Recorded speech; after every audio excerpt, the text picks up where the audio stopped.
Bienvenido a una charla con el programa de entrevistas de mi canal de YouTube El Mundo Poético de Antonio J. Martín. Hoy tengo el placer de contar en el programa con la escritora Sandra Parente. Hola, ¿qué tal? Sandra Parente, nacida en Toulouse, Francia, es licenciada en Historia por la Universidad de Santiago de Compostela, con especialización en Arqueología e Historia Antigua. Finalizó los cursos de doctorado con un trabajo de investigación sobre la función de la esclavitud romana en el noroeste peninsular. Desde 2003 ha desarrollado su carrera profesional en numerosas excavaciones arqueológicas y ha dirigido cerca de un centenar de intervenciones, principalmente en la provincia de Pontevedra y en particular en Vigo, ciudad en la que reside. Tras varios relatos, algunos de ellos premiados, publicó su primera novela, El rey de Nemi, 2017, sobre la figura histórica de Calígula, y por la que recibió los premios Is Libris a Mejor Novela Histórica y Mejor Autor Nobel. Cultiva una novela ambientada en época romana, con un sorprendente estilo literario que combina una narrativa rigurosa con una especial sensibilidad y con hincapié en los avances de la historiografía actual, para no reiterar tópicos y desmontar mitos históricos. La última novela de Sandra Parente es Las Máscaras de Julio, de Desperta Ferro Ediciones, en 2025. Sandra, decirte que es un lujo tenerte por aquí, por mi canal de YouTube, en el programa, una charla con y bienvenida al programa. Pues nada, yo encantada también, gracias por invitarme. Pero bueno, antes de empezar con esta charla, me gustaría preguntarte, ¿quién es Sandra Parente? ¿Cómo te definiría? Pues Sandra Parente, ya hablaste bastante de quién soy ahí, hablando de mi biografía, pues soy una persona, ya de las vist me has definido como arqueóloga, he trabajado en arqueología durante 20 años, eso es una parte importante de mí, ¿no? Mi gusto por la historia es algo importante en mí. La realidad es que desde hace un par de años dejé el sector de la arqueología ya y entonces, bueno, digamos que eso de alguna forma también lo he recuperado la faceta literaria a través de mi última novela, ¿no? Las Máscaras de Julia, que salió a finales de 2025. Y bueno, pues hay un poco de todo, pues eso, soy esa arqueóloga, esa historiadora y también pues me gusta la escritura desde muy pequeña, vamos. ¿Y qué te llevó a estudiar la licenciatura en historia y posteriormente a especializarte en arqueología e historia antigua? Bueno, es la verdad que siempre me gustó la historia desde niña, ¿no? Yo creo que cuando era niña me alucinaba la mitología. Empecé con la mitología griega cuando era una cría de, pues a lo mejor 7 años, ¿no? Y me leía los mitos y me gustaba muchísimo.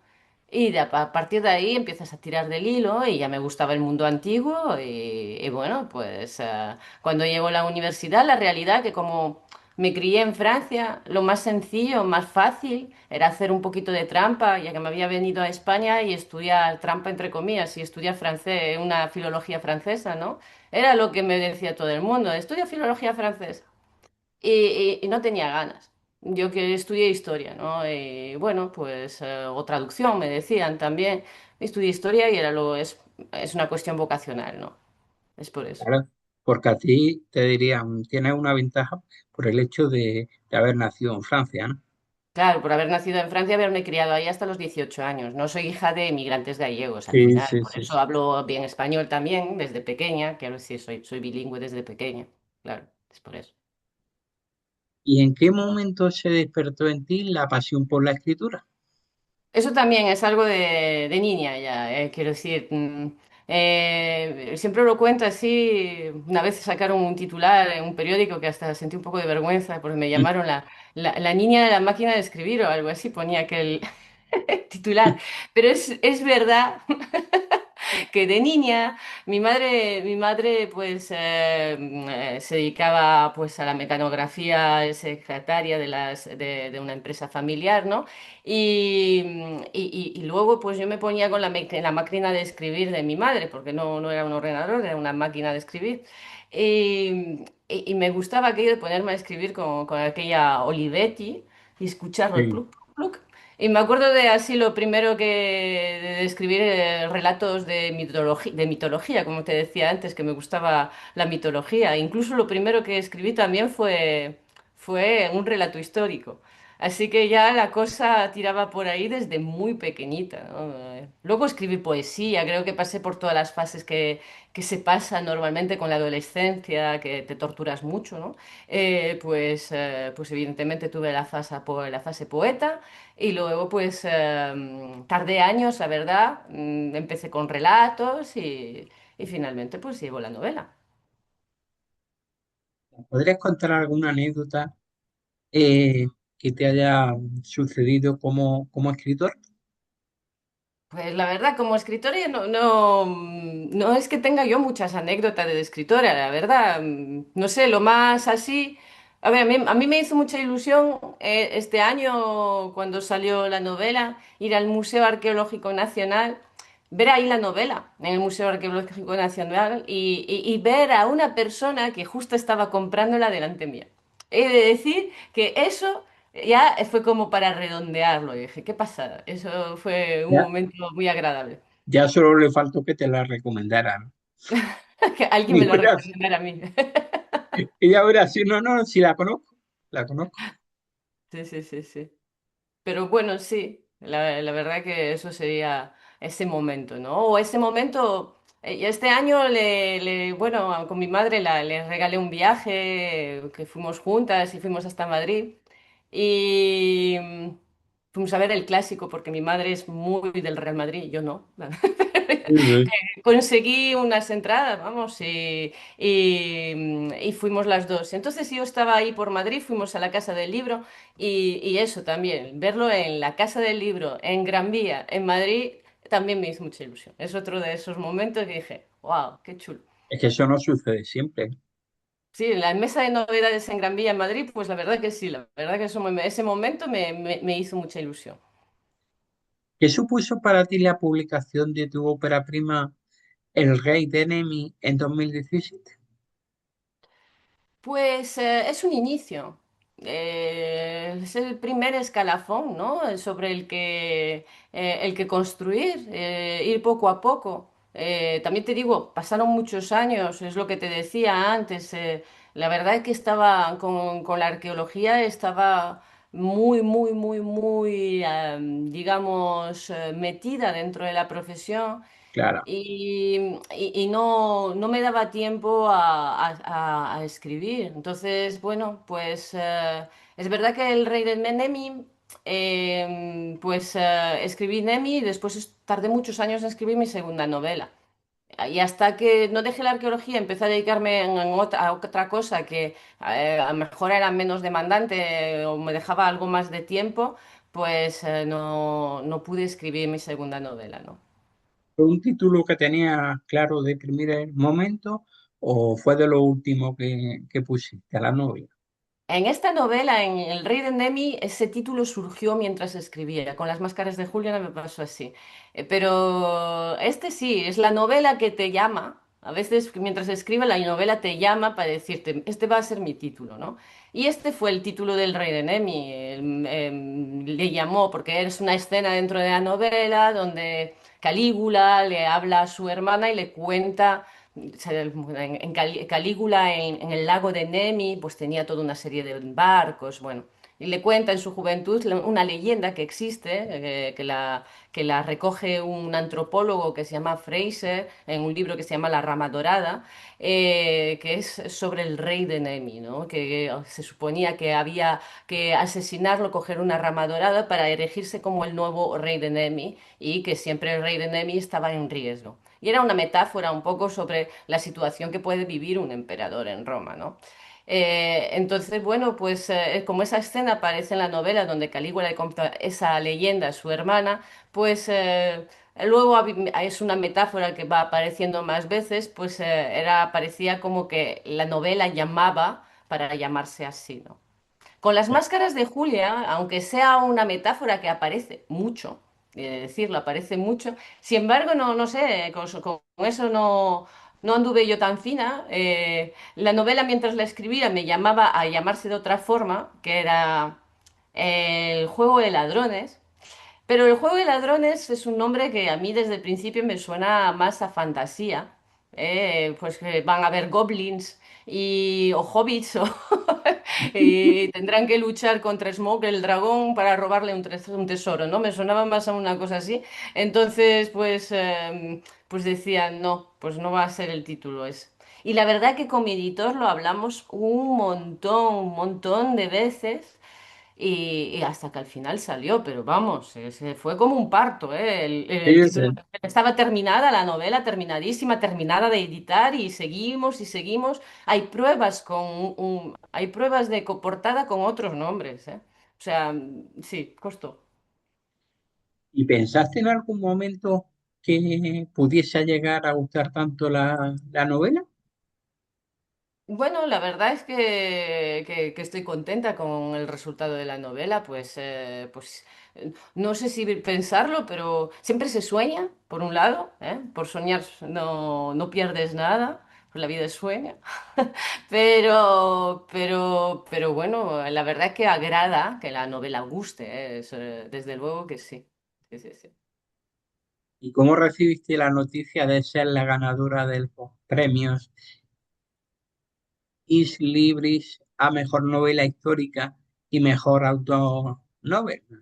¿Cómo se Bueno, recibe con el esta? Rey de Nemi, pues sí, gané, pues me lo comunicaron la gente de Islibris. La verdad que fue todo un privilegio hacer un doblete y no sé, a mí me impresionó mucho. Me acuerdo que era un lugar, la recogida de premios, que será la Asociación de Escritores Españoles, era así como una sala como muy decimonónica y así, y estaba Almudena Grandes recogiendo su premio también, así que salieron una foto con mis premios al lado de Almudena Grandes, fue como, wow, mira, de anécdotas, esa se fue otra, mira, Claro. fíjate. Sí, sí, sí. Bueno, y por esta novela, por Las Máscaras de Julia, volví a ganar el Premio Libris, pero de esta vez de mejor autora. Mejor autora. Eso, eso te iba a decir. ¿Qué nos puedes contar de tu última novela, Las Máscaras de Julia? Bueno, Las Máscaras de Julia es de nuevo sigo en Roma, ¿no? Con la novela de Calígula, pues de alguna forma me gusta romper tópicos, ¿no? Porque al final, bueno, yo soy historiadora de formación, como ya comenté antes, y la realidad es que el gran público tiene una visión como muy del siglo XIX de la historia y de la historia de Roma en particular. ¿No? Hay como unas series de tópicos que se Ya. perpetúan una y otra vez y la gente piensa que esos tópicos son así, en plan, pues Calígula, el emperador loco de Atar y que nada de lo que hace es coherente. Bueno, pues la historiografía, la investigación histórica actual no piensa que sea así. Y me parecía interesante romper el tópico, ¿no? Y con las Julias, tanto con Julia la mayor como con Julia la menor, mi idea era hacer algo semejante, pues también romper el tópico alrededor de ellas, porque lo que se sabe de ellas a nivel común, por decirlo de una forma, el tópico repetido, es el de que ambas Julias fueron condenadas por ser unas adúlteras. La realidad es que la investigación histórica actual lleva más de 25 años investigando el tema y en la actualidad con tesis muy diferentes, ¿no? Y lo que se cree, lo que se piensa es que probablemente lo que hubiera detrás del exilio de tanto de Julia la Mayor, la hija de Augusto, la hija única de Augusto, el primer emperador de Roma, y de Julia la Menor, la hija de Julia Mayor y nieta de Augusto, es que serían, se podría haber sendas conspiraciones, ¿no? Entonces, una historia de conspiraciones en la antigua Roma me parecía que podía ser muy interesante, ¿no? Y una historia además donde está metido un poeta como puede ser Ovidio, que por ejemplo eso sabemos por las fuentes que estuvo mezclado con toda esta historia.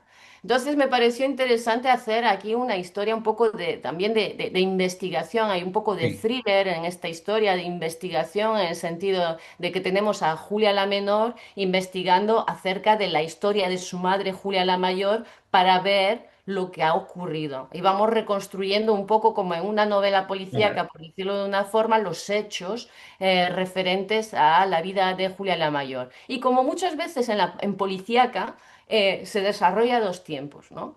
Entonces tendremos las acciones de Julia la Mayor, madre, y de Julila en la novela, hija, para ir ahí desarrollando todas esas tramas de las que hablé antes, ¿no? Porque ante todo estamos ante novela y esto, aunque yo soy historiadora y me gusta mucho todo el tema de investigar, de hacerlo bien, ¿no? A nivel de historiográfico y tal, pero sí soy escritora porque no me dedico a hacer monografía histórica y me gusta que la gente se lo pase bien.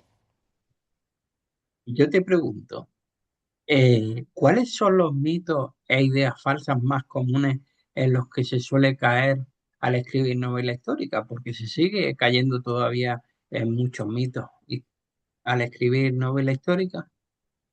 Bueno, yo creo que por un lado tenemos lo que te comentaba antes, muchas veces se perpetúan clichés decimonónicos, ¿no? Del siglo XIX a la hora de hacer historia. Y para precisar y para entender un poquito, la historia al final es como cualquier ciencia, es una ciencia social, y la metodología, todo va evolucionando con los años. Y no es lo mismo la forma en que se hacía historia Claro, en el siglo XIX a cómo se hace en la actualidad, ¿no? Los métodos cambian. Es como antes se operaba o se usaba sanguijuela en la medicina, pues si leemos un libro de historia del siglo XIX, pues a lo mejor es un poco el equivalente.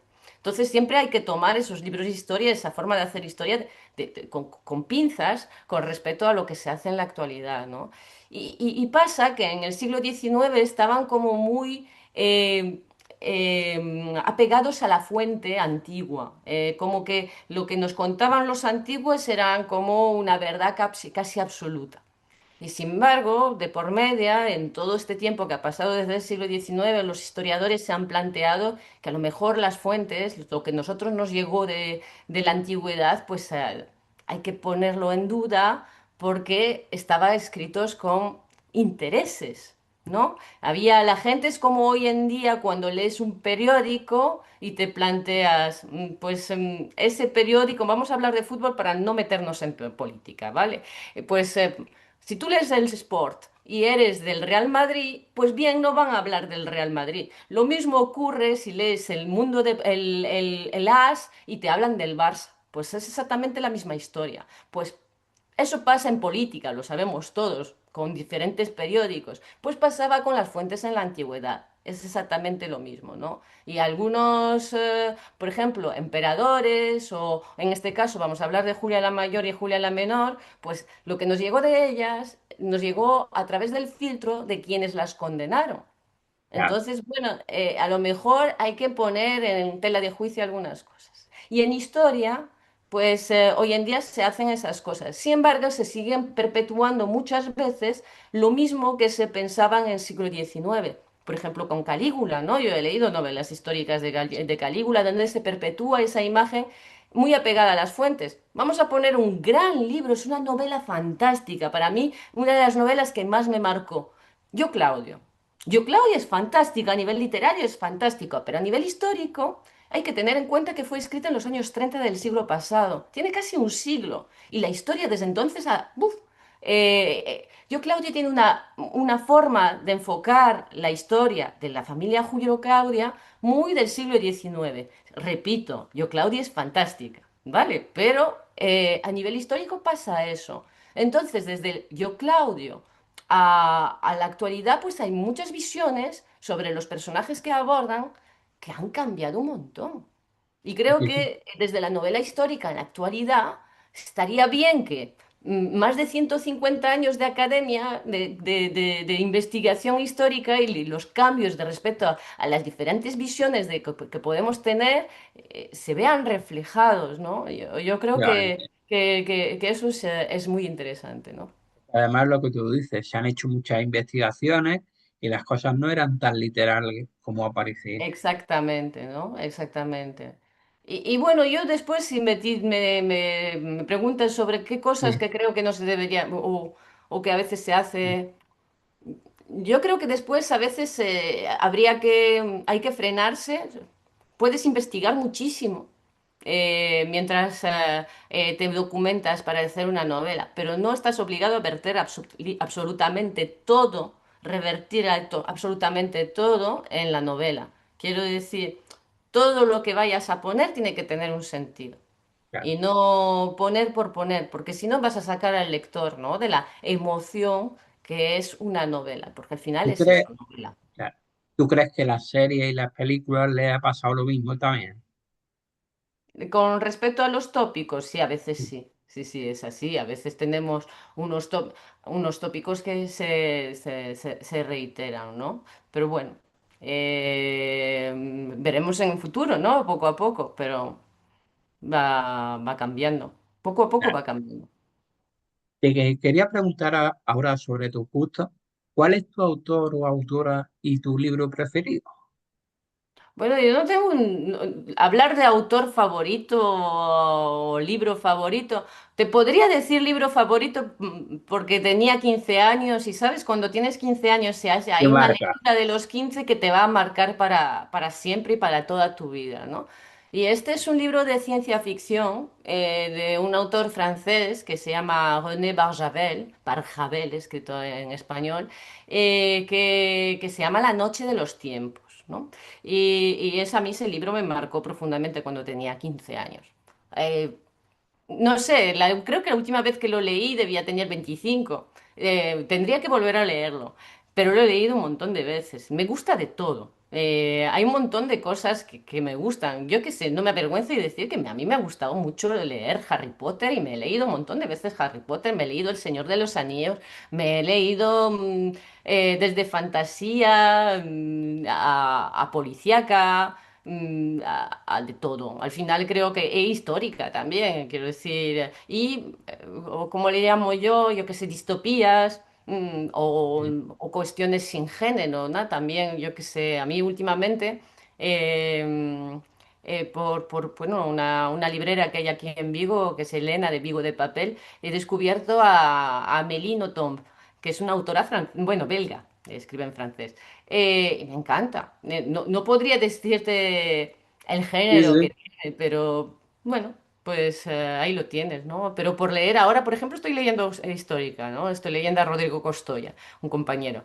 Pues por leer leo de todo, ¿no? Sí. Que muchas veces, Sandra, la gente escribe un género, pero por ejemplo, no lee ese género por miedo a- no confundirse, pero que no pueda transmitir la idea en su libro. No sé, yo creo que sí. Tuve mi época, es decir, que tuve años, y hablo años en plural, ¿eh? Donde no leí histórica. Eso es verdad. Un momento, leí mucha histórica, sobre todo en la uni. Cuando estaba en la universidad era como historia con historia, vamos, ¿eh? Todo rebozado, ¿no? Leí mucha histórica, pero luego pues es como todo en esta vida, ¿no? Nos podemos aburrir, ¿no? De un género. Incluso en esa época hasta leí aquel pseudo histórica misterio con los Sí, códigos da Vinci y todas esas tipo de novela, El último Catón y todas esas novelas también que leí en aquella época, ¿no? Pero, es decir, después yo me cansé de leer histórico y estuve años sin leer histórica y leí otras cosas. Y al final vuelves y es como todo en la vida, ¿no? Hay sí, fases, yo creo. efectivamente. Sí, que bueno, hay muchas autoras que es verdad que me han dicho, yo no leo mi género por miedo a contaminarme y luego no pueda coger y escribir. eh, Realmente yo soy consciente de que escribo muy poco como mi género. sí, Porque soy muy de... Me gustan, por ejemplo, mucho el recurso del flashback, de escribir a varios tiempos. Siempre busco en que en la estructura haya algo un poco original. Y es verdad que la histórica suele, ¿no? Pero suele ser bastante lineal. Justamente es histórica, entonces la gente intenta ser bastante lineal en cuanto a cronológico, ¿no? Y yo voy ahí y suelo romper un poco ese ese esquema. molde, ¿no? Reconozco que muchas veces, y me lo han dicho más de una vez, que no escribo muy del género, pero como digo yo, al final, por ejemplo, la policíaca lo lea muchísima gente y creo que nadie se líe por tener dos líneas temporales. Es algo que es súper común en novelas súper vendidas al final, así que lo podemos llevar a la histórica y lo lees de una forma un poquito diferente, ¿no? Claro. ¿Qué novela recomendarías para alguien que nunca ha leído nada sobre novela histórica? Nada, pues alguna novela de alguien que no haya leído nada de novela histórica. Pues, por ejemplo, Sinué el egipcio sería un buen momento, una buena novela para empezar, ¿no? No estaría nada mal, ¿no? Sí, sí. ¿Y un género literario que te apasione? ¿Cuál sería? Pues Eh, es apa- que ya te digo que no sabría decirte, porque al final no me gusta quedarme con una, sí, sí, porque me gusta variar a lo largo de mi vida y puedo es verdad que alguna cosa la leí, la releí, ¿no? Pero bueno, todo tiene sus momentos y sus fases, ¿no? Así que... claro, ¿eres una persona que suele dejarte llevar un poco por la inspiración o eres más metódica a la hora de escribir? Lo de la inspiración lo fui, pero diríamos que eso era más mis tiempos adolescentes, ¿no? Sí, Hoy en día, a ver, soy un poco una mezcla. Sí que tengo como digamos, un guión general y sé muy bien hacia dónde voy, incluso muchas veces voy haciendo ya los capítulos que voy a ir desarrollando, pero a veces no lo respeto. Y mientras estoy escribiendo se me ocurre otra cosa que vamos hacia el mismo resultado y lo hago de otra forma o de repente digo, pues a mí ese capítulo que tengo planeado ahora no lo voy a hacer así o lo voy a hacer asá. O así va a ser muy largo y vamos a darle la vuelta y enfocarlo desde el punto de vista de otro personaje. Y esas cosas sí son de inspiración del momento en el momento que estás escribiendo, ¿no? Pero bueno, sí hay un poco de las dos cosas, ¿no? sí, sí. ¿En qué momento del día sueles escribir? Sí, y terminando con eso, luego sí hay una cosa de la escuela francesa que a veces, en lo que es a nivel laboral, soy bastante cuadriculada a veces. Y es verdad que me guste que esté todo muy cuadrado en la novela, ¿no? Y que soy muy de, incluso mientras escribo cronológicamente en la novela, y soy muy de volver hacia atrás después mientras estoy escribiendo a lo mejor en el capítulo 52, y vuelvo al uno para meter un detalle Ajá, que estoy escribiendo en el 52 y digo, pues voy a dejar una puntita en el en la página 10 que hablaba de claro, sí, aquí podría meter un hada que le vendría bien para dar una pista futura. Pa. claro, para desarrollarlo posteriormente. Sí, sí, para que aparezca ese desarrollo que estoy haciendo ahí, que ya tenga una pincelada y tenga sentido previo. Soy muy de Claro. hacer esas cosas, por ejemplo. ¿Y en qué momento del día suele escribir?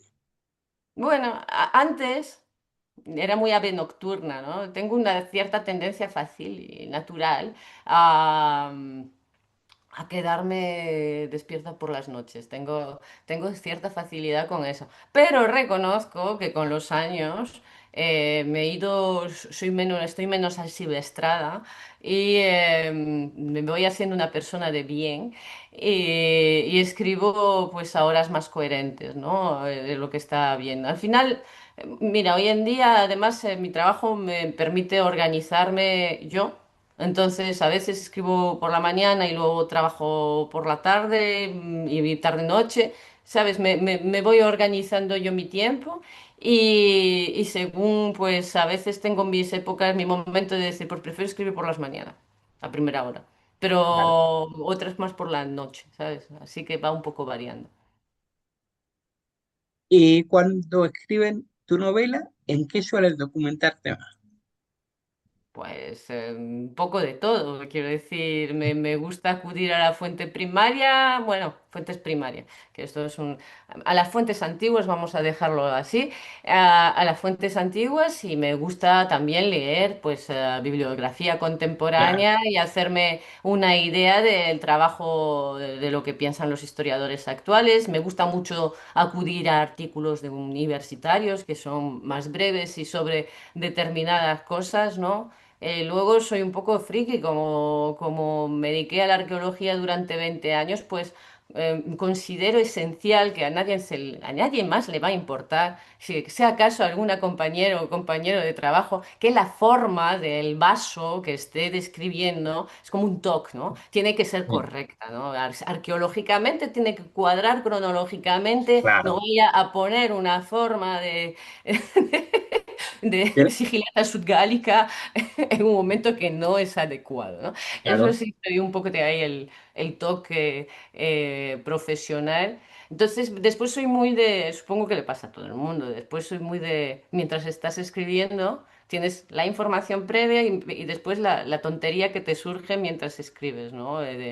Oye, ¿qué árbol habría en esta región? O cosas por el estilo. Pero bueno, ya tengo, he de decir que tengo listado de maderas de lujo y cosas así que ya las tengo metidas así para mm, ir variándolas, ¿no? Como quien coge un dado y pues vamos a mezclar el ébano con el no sé qué, maderas de lujo que ya se utilizaban en el siglo primero en Roma, las tengo ahí. claro, yéndote a la época en el que estás haciendo referencia, pues ¿qué podría haber en esta época?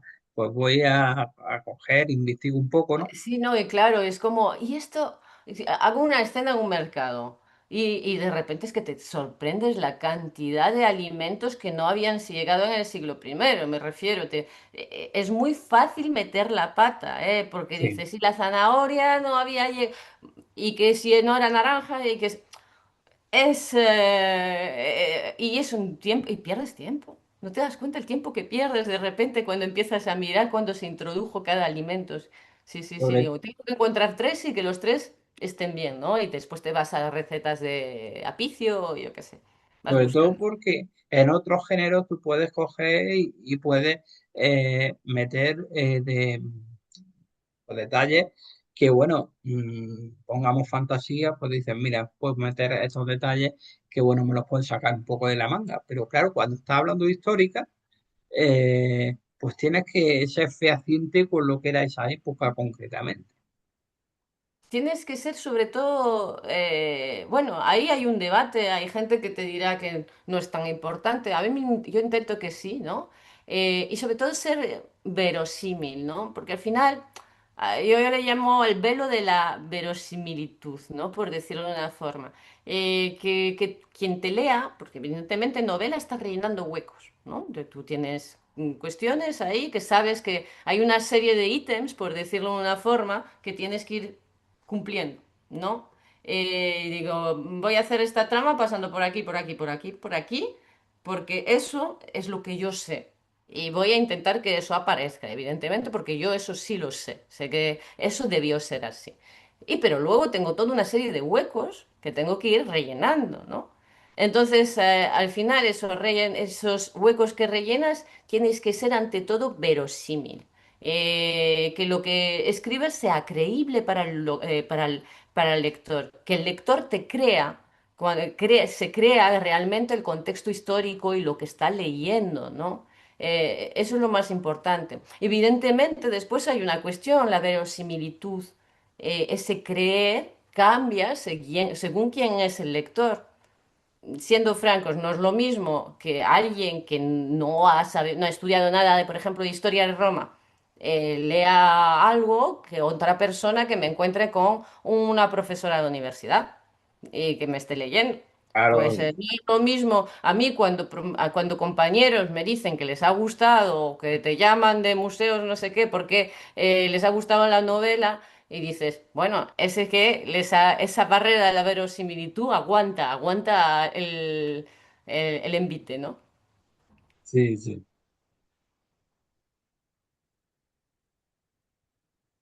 Finalizaste los cursos de doctorado investigando la función de la esclavitud romana en el noroeste peninsular. Pasar de la frialdad de los datos académicos sobre la esclavitud a la empatía que exige la novela histórica, ¿cómo influye esa investigación a la hora de construir las voces y la psicología de tus personajes? Bueno, la verdad es que la de lo, hombre, a ver, te otorga una serie de conocimientos sobre lo que era el mundo de los esclavos, ¿no? Y yo qué sé, nombres o una facilidad, pues a la hora de escribir, porque es un mundo que conoces bien, ¿no? Pero sí a mí me pasaba muchas veces, por ejemplo, cuando hice la tesina, ¿no? Me pasaba mucho que me pasaba mucho en la epigrafía, ¿no? Que eran, pues, por decirlo de una forma, lápidas funerarias, ¿no? Por decirlo de una forma. Entonces tú ibas leyendo las inscripciones funerarias y, y te imaginabas cosas, ¿no? No es nada científico, pero me refiero, una cosa es lo que tú escribes en el trabajo y lo otro es donde se te va tu mente, ¿no? Efectivamente. Y, y mientras leía aquellas historias, pues aquellas historias, aquellas lápidas, ¿no? Piensas en quién estaría detrás, cómo sería su vida. Al final, yo creo que se va desarrollando esa empatía. Es más fría, por ejemplo, te diré, es más fría la arqueología diaria, ¿no? Porque al final estás haciendo sobre todo interpretación de una serie de unidades estratigráficas para entender un yacimiento arqueológico. Pero incluso así, pues llega un momento en cuando ya pues tienes el yacimiento interpretado y te encuentras frente a una situación tipo, ¿y por qué? No sé, una vez encontré yo 10 vasos cerámicos que estaban todos enterrados del revés y les habían roto el fondo, ¿no? Y tú decías, ¿por qué han hecho eso? Porque te está rompiendo la cabeza porque no es un tipo de ritual que se conozca ni nada. Y empiezas, ¿por qué hicieron eso? Incluso te ríes y dices, a lo mejor son unos niños que los pusieron y empezaron a lanzar piedras y yo aquí comiéndome la cabeza. Yo qué sé, tu cabeza pasa por muchas cuestiones, ¿no? Intentando interpretar lo que fue el pasado. Hay también un poquito de eso en todo. Sí, sí. ¿Crees que este género de novela tiene tirón entre los lectores actualmente? Bueno, se dice que la novela histórica sí está muy de moda, ¿no? En la actualidad es así. Y bueno, el mundo romano está muy de moda en la actualidad. Eso no hay duda tampoco. Así que, bueno, creo que sí es un buen momento para la novela histórica y es un buen momento para la novela histórica de romanos también. ¿Qué consejos daría a una persona que quiera iniciarse en este género? Bueno, a pesar de todo lo que estoy diciendo sobre el documentarte y que te paras de repente, tampoco volverse locos, que lo primero es la historia, que la historia que estás desarrollando, los personajes, ¿no? Esa empatía de la que hablabas. Porque al final estamos hablando de cosas que a lo mejor en este caso pasaron hace 2000 años, pero estamos hablando de personas. Y yo muchas veces, sobre todo cuando lees esas cosas a veces un poco declamadas de más, ¿no? No, los romanos no declamaban, eran gente que vivían en la península itálica, eran los antepasados, los italianos, ¿eh? No eran sajones, ¿eh? No eran nórdicos, porque a veces se les tiene así como Sí, tan sí. solemnes, no, eran latinos, eran los verdaderos latinos. Y al final eran personas como lo somos nosotros, con sus valores, unos valores que se parecían mucho a los nuestros. Entonces, es gente que amaba, que sufría, que quería y que sentía. Y creo que eso es algo fundamental cuando escribimos, ¿no? Que no debemos olvidarnos que era así. Luego hay otra cuestión que a mí me parece muy importante y es que no seamos maniqueos. El mundo real, la vida real, raramente cae en el blanco y en el negro. El mundo real suele ser gris y no por tristeza, sino hablo de matices entre el blanco y el negro, ¿no? No suele caer en eso en la novela, pues es faltar a la realidad también. Entonces, eso sería otra cuestión que abordaría. Y la última, la de, por favor, por favor, por favor, no aproveches que el Tíber pasa por Roma para soltarme una parrafada sobre la historia del Tíber, porque no tiene sentido, porque tu lector en ese momento se va a ir de la historia, o eso lo veo yo así. ¿Cuáles serán tus próximos proyectos a corto y medio plazo? Pues voy a seguir con otra novela, ¿no? Ya estoy terminando ya nada. De hecho, me tengo que poner, te diría que desde hoy me tendría que poner a escribir, mi planning es a partir de julio empezamos a escribir. O sea que ya tengo que terminar unas lecturas que estoy ahí pendiente de terminar, pero es nada. Y ya empezar a escribir la siguiente novela, ¿sí? Pues quiero decirte, Sandra, que ha sido un placer y que nos haya acompañado aquí en una charla y, y bueno, conocerte como persona y conocerte como escritora de novela histórica ha sido increíble.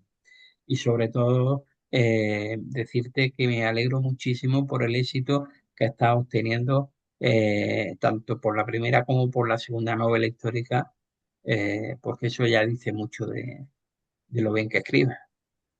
Muchas gracias, ¿eh? Y el placer realmente ha sido mío, así que encantada.